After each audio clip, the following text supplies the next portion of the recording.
Jamaah salat Idul Adha rahimakumullah.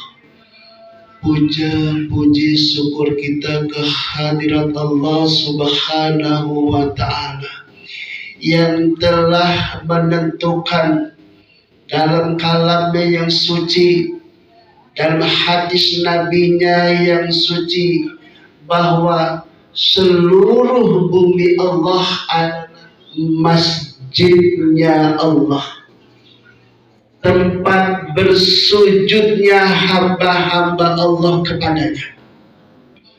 Pagi ini ada yang di musola bersujud hamba-hamba Allah, ada yang di masjid-masjid bersujud hamba-hamba Allah, ada yang di tanah lapang bersujud mereka kepada Allah, ada yang di jalan luas, di jalan raya bersujud mereka kepada Allah. Dan kita pagi ini bersyukur terpilih tempat ini pagi ini menjadi tempatnya Allah Subhanahu wa taala, sarana bagi kita menghambakan diri kita taqarrub ilallah dalam rangka kita salat Idul Adha. Percaya dan yakinlah tempat ini nanti akan menjadi saksi bagi yang punya,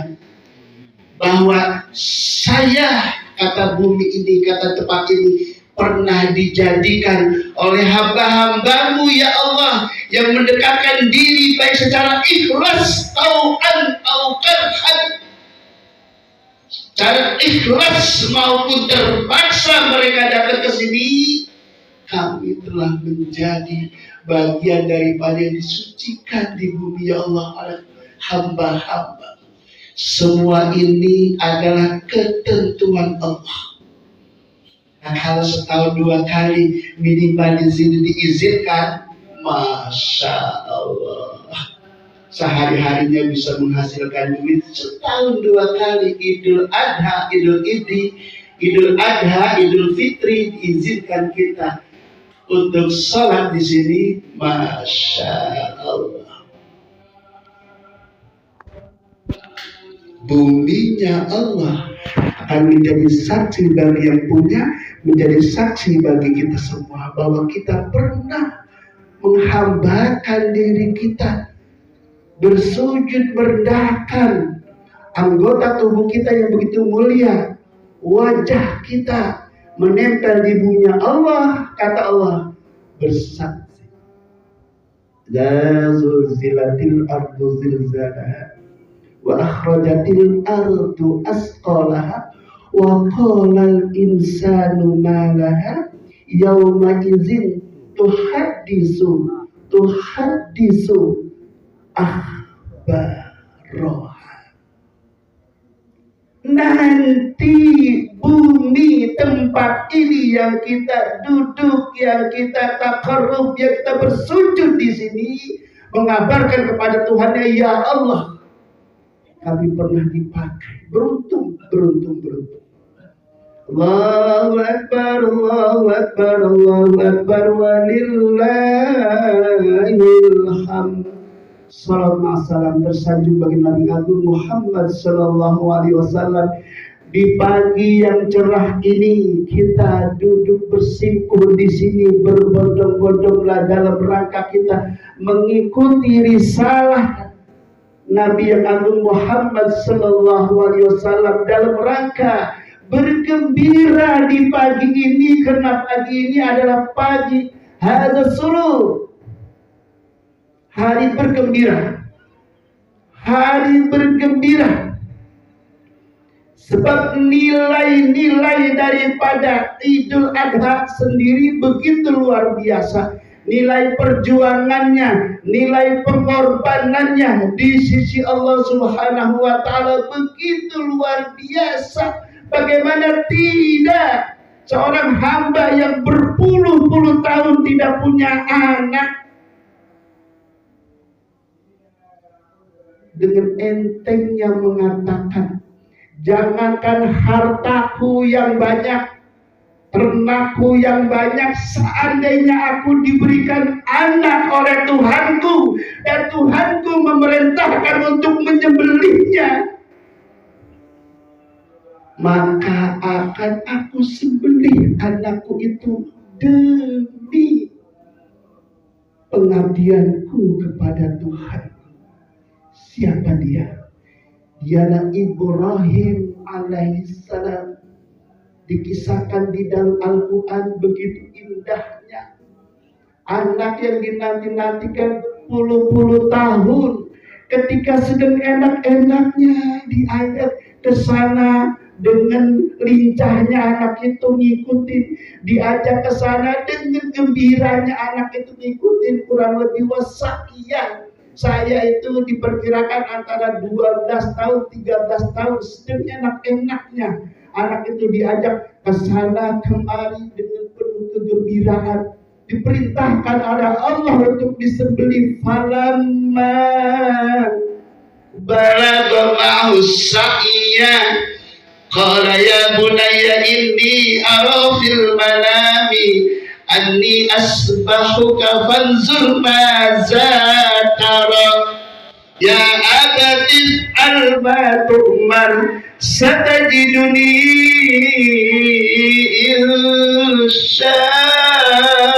insya'allahu minas sabirin.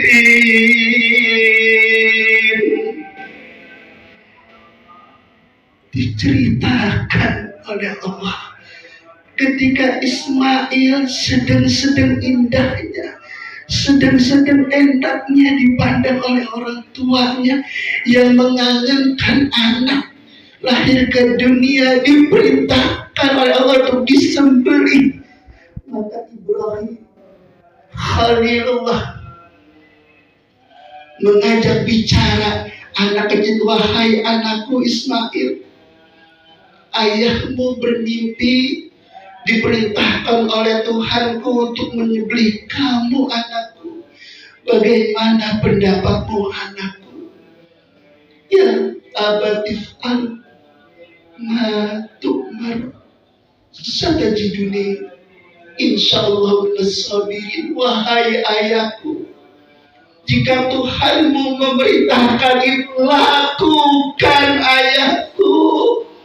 Insya Allah kamu akan mendapatkan aku termasuk orang-orang yang sabar. Tidak mungkin Allah ingin mencelakakan hambanya, tidak. Sebelum sampai alat yang tajam itu mengenai leher Ismail kecil, maka diganti oleh Allah dengan kibas yang besar. Inilah nilai-nilai perjuangan dari seorang hamba, nilai-nilai pengorbanan dari seorang hamba yang mengaku beriman kepada Allah Subhanahu wa Ta'ala, yang mengaku beriman kepada Zat yang menciptakannya, yang mengaku yang memberikan seluruh harta kekayaannya adalah dari Tuhannya Allah Subhanahu wa Ta'ala. Diperintahkan setahun sekali dalam koridor sunnah nabinya untuk berkurban. Bagi kita, perjuangan itu hanya untuk yang ketika hari-hari ini dan 3 hari ke depan mempunyai uang yang lebih untuk memotong hewan kurban, maka laksanakan. Man kana lahu sa'atun falam yudhi fala yaqrabanna musallana. Siapa saja, kata Nabi, dari umatku yang pada hari ini dan 3 hari ke depan mempunyai uang yang lebih dari makannya, dari urusan keluarganya, dari pembayaran hutang-hutangnya, mungkin lebih dari itu, maka silahkan dia memotong hewan kurban. Kalau tidak dia berkurban dalam keadaan begitu, fala yaqrabanna musallana, jangan sekali-kali dekat kepada tempat-tempat sholatku, kata Nabi Muhammad. Nabi Muhammad begitu cinta dan sayangnya kepada kita. Tetapi kalau kita pelit konteksnya dalam ayat itu, maka kita terlarang untuk mendekati tempat-tempat sholat Nabi kita Muhammad sallallahu alaihi wasallam. Allahu akbar, Allahu akbar, Allahu akbar, walillahil hamd. Saudaraku, ketahuilah bahwa harta yang kita punya, anak yang kita punya, rumah yang mewah-mewah yang kita punya, semuanya hanya titipan, semuanya hanya amanah dari Allah. Akan dipertanyakan kemana kita jalankan harta kekayaan kita. Kalau setahun sekali aja kita tidak mampu berkurban, wa anfiqu mimma razaqnakum min qabli ayyatiya yawmul la bay'un fihi wala khullah. Wahai orang-orang yang beriman, kata Allah, belanjakan harta kalian di jalanku sebelum datang hari yang pada hari itu tidak laku lagi jual beli, yang pada hari itu kita punya harta banyak, kita tawarkan kepada saudara-saudara kita untuk kita bagi, mereka tidak mau. Sebelum hari itu datang, belanjakan. Jangan sampai kalian menyesal ketika sudah pulang menghadapku. Rabbi, laula akhartani ila ajalin qarib. Wahai Tuhan, kembalikan aku ke dunia. Aku ingin menjadi orang-orang yang mensedekahkan hartaku. Sesaat aja Allah, kembalikan aku ke dunia, akan aku sedekahkan hartaku. Jangan sampai momen-momen itu terjadi kepada kita semua yang mengaku beriman kepada Allah dan Rasulnya Muhammad sallallahu alaihi wasallam. Allahu akbar, Allahu akbar, Allahu akbar, walillahil hamd. Saya rasa sampai situ hikmah